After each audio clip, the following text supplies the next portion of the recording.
كرة طويلة ترجع الارتداد الالماني. سامي خضيره وزيل امشي مسعود اكتر على اليسار جليلو حط له توا يضرب الشوط ممتازه الهدف الاول ضد مصر اللعب لكن كروس توني وجراندي توني يولد جاك باتلاند هدف لرفاق توني كروس بقدم كروس حاولت ان يوصل الصوره وانه يبلغ سور اليسار عن طريق هيكتور لكن هو داخل كان يفكسي في الدفاع وشاف الحارس وحطاله جاباله من برلين الى ستوك سيتي لتسقط البيج بان في دقيقة 43 وتضرب دقة 2-3 تعظيم سلام للألمان بعدما كان سير الشوط يوحي أن تعظيم السلام والبيج بان ستضرب طلقات لهدف الإنجليز.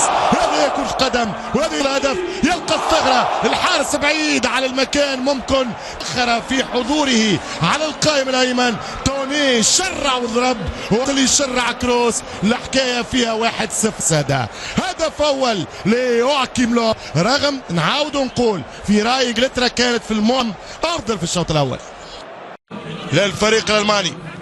هل تعادل من الثاني؟ يمشي سامي خضيره يلعب جول في الهدف الثاني في وقت السؤال في التساؤل ياتي الجواب من السوبر ماريو جوميز وهدف الثاني للألمان ورقم 26 في مشوار لاعب في تركيا في بشيكتاش اسطنبول. 2-0 للسوبر ماريو بعد اسيست وكروس والتمريره مليمتريه عالميه من سامي خضيره. سامي على راس ماريو وجوميز في دقيقه 57. هذه هي استثنائيه جينات الالمان انهم يبتعدون سنوات وفتره طويله عن المنتخب وديناز وقتها يلبي الدعوه ويعيط له ناديله الناخب الوطني يواكيم لوف.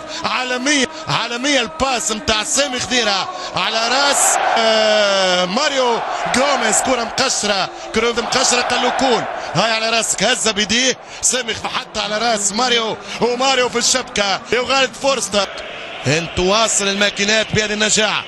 يمشي بالكره المنتخب الانجليزي فرصه تضييق وفتح المباراه.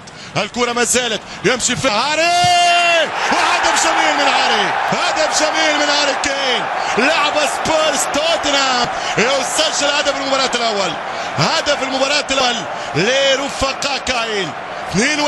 هدف سريع واستثمار لفرصة واستثمار لكرة ثابتة والانجليز يستانسون بهدف لاعب سبيرز لاعب الوايت هارت لين. كرة راسية ضاعت رجعت من هاري اوزيل ما يبعدش الكرة يبعد سعود ثم يبعد عرضية وكرة مستحيلة بمساندة القائم ومعاضدة القائم البوتو. الكرة 2-1 لفريق المانيا قدام انجلترا. الشوط الثاني شوط الاهداف الشوط الثاني لحد الان شوط الاهداف لو لمسوا اكثر وزيل كان ممكن تكون ضربه جزاء ويسقط. كره بعيده على منالك كره بعيده على كانك يا نوير. الدفاع موجود فاردي هداف الدوري لعب ليستر سيتي اللي كان فيه جازا الشهير اسكوين يمشي بالكره وانطلاق الهجومي كلاين ممتازه بالفريق الانجليزي فما شانس والتعادل عليه عالمي للمنتخب الانجليزي 2 عن طريق جيمي فاردي الحديث عن فاردي في اول لمسه والكلام عن قناص ليستر في اول حديث والرؤيه فيما سبق الى اسطوره اللي خرج منهم اللي هو وغاسكوين كان فنان يا ساده. هنا بطريقه الكبار يسجل جيمي فاردي هدف عالمي في قلب برلين. المان الان يستسلمون. ماذا شو العرضيه والاحلى الانطلاق السريع فاردي اللي بداها ويكمل فيها بداها اللاعب باركلي كلاين يوزع على القائم الاول بقى الجميع وبجيست تكنيك كبير برشا يحط فاردي في الشبكه ويزور برلين 2-2. البيج بان ترجع تنور وتعطي الوقت الصحيح في 75 دقيقه. المانيا 2 انجلترا 2 عن طريق رايه جيمي فاردي في برلين. يمشي المنتخب الانجليزي علينا التعادل السابع ويلغى الهدف الثالث يا ساده. اول مره في تاريخ مباريات المانيا وانجلترا من 0 المانيا انجلترا ترجع وتربح ب3 في برلين.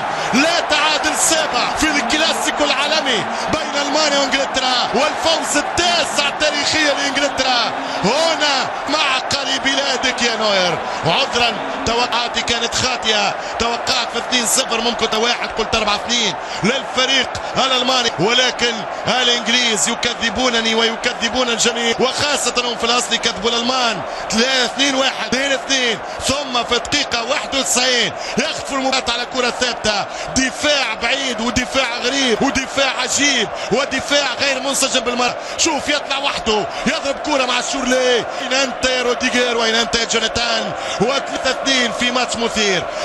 شوط الأهداف.